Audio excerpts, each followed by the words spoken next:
Hi అండి, నమస్తే. Welcome to SMB kitchen.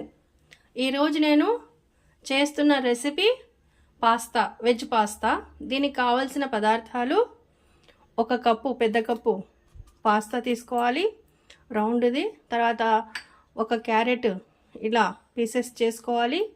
తర్వాత వచ్చేసి ఇక్కడ కొత్తిమీర, పుదీనా కట్ చేసి పెట్టుకున్నాను. 1 చిన్న సైజు టమాటో, 1 పొటాటో, ఆలు. తర్వాత వచ్చేసి 2 మిరపకాయలు, పచ్చిమిరపకాయలు, ఒక 1 కప్పు బఠానీ, తగినంత ఉప్పు, కారము, ధనియాల పొడి, పసుపు, చాట్ మసాలా, కొద్దిగా ఆయిల్, తర్వాతకు ఆనియను, కరివేపాకు. ఇప్పుడు ప్రాసెస్లోకి వెళ్ళిపోదాం. ముందుగా ఒక కుక్కర్ పెట్టుకొని మనము స్టవ్ ఆన్ చేసుకోవాలి. కుక్కర్ హీట్ అయిన తర్వాత కొద్దిగా ఆయిల్ వేయాలి.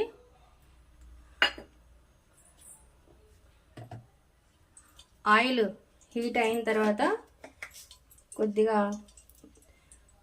జీలకర్ర, ఆవాలు వేయాలండి కొంచెము. తర్వాత ఇవి పెట్టుకున్న ఆనియను, కరివేపాకు వేయాలి.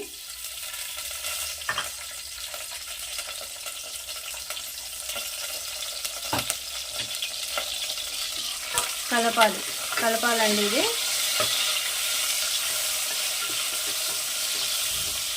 ఆనియను బ్రౌన్ కలరు అవ్వాలి. తర్వాత ఒక పెద్ద గిన్నెలో నీళ్లు వేసి, నీళ్లు మరిగించాలండి, ఉడికించాలి. వేడిగా అవ్వాలి, అవి నీళ్లు ఉడకాలి. ఒకసారి కలపాలండి. ఆనియను బ్రౌన్ అయింది. ఇందులో ఇప్పుడు మనము ఫస్ట్గా పచ్చిమిర్చి వేద్దాము, కట్ చేసిన పచ్చిమిర్చి. తర్వాత టమాటో, తర్వాత క్యారెట్, ఆలు, కట్ చేసిన ఆలు,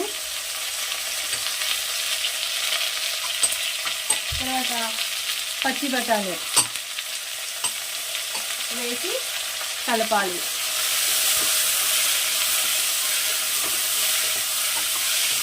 కలిపి దీనిలో తగినంత, టేస్ట్కు తగినంత ఉప్పు, కొద్దిగా కారము, ధనియాల పౌడరు, కొద్దిగా పసుపు వేసి కలపాలండి.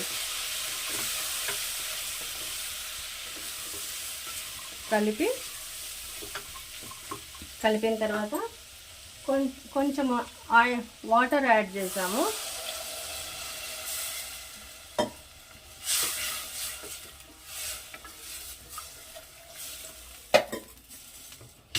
ఇప్పుడు మూత పెట్టేద్దాము. ఇది 1 విజిల్ రావాలండి. ఇక్కడ నీరు మరుగుతున్నాయి, ఇందులో పాస్తా వేసాము.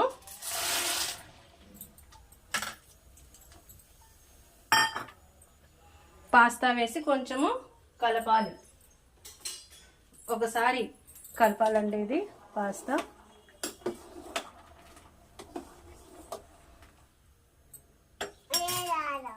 చాలు.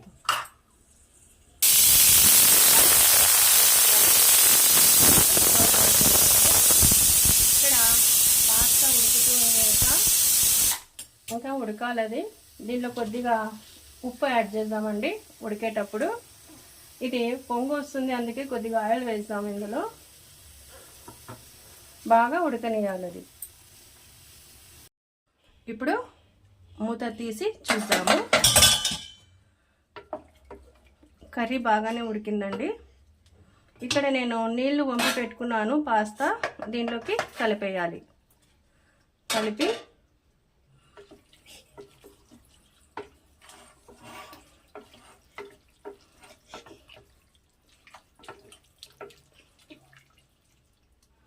దీంట్లో మనం కొద్దిగా చాట్ మసాలా వేయాలండి. తర్వాత ఈ పుదీనా, కొత్తిమీర వేసుకోవాలి. దీన్ని బాగా కలుపుకోవాలి. ఇదిగోండి, వేడి వేడి పాస్తా రెడీ అయిందండి. చాలా టేస్టీగా ఉంటుంది. ఇది చాలా హెల్దీ అండి. వెజిటేబుల్స్ అన్నీ దీంట్లో కొన్ని కలిసినాయి కాబట్టి మీరు కూడా తప్పకుండా ట్రై చేయండి. చూడండి, వేడి వేడి వెజ్ పాస్తా రెడీ అయిందండి. మీరు కూడా తప్పకుండా ట్రై చేయండి. చాలా టేస్టీగా ఉందండి. నా ఛానల్ సబ్స్క్రైబ్ చేసుకోండి. థ్యాంక్ యూ అండి.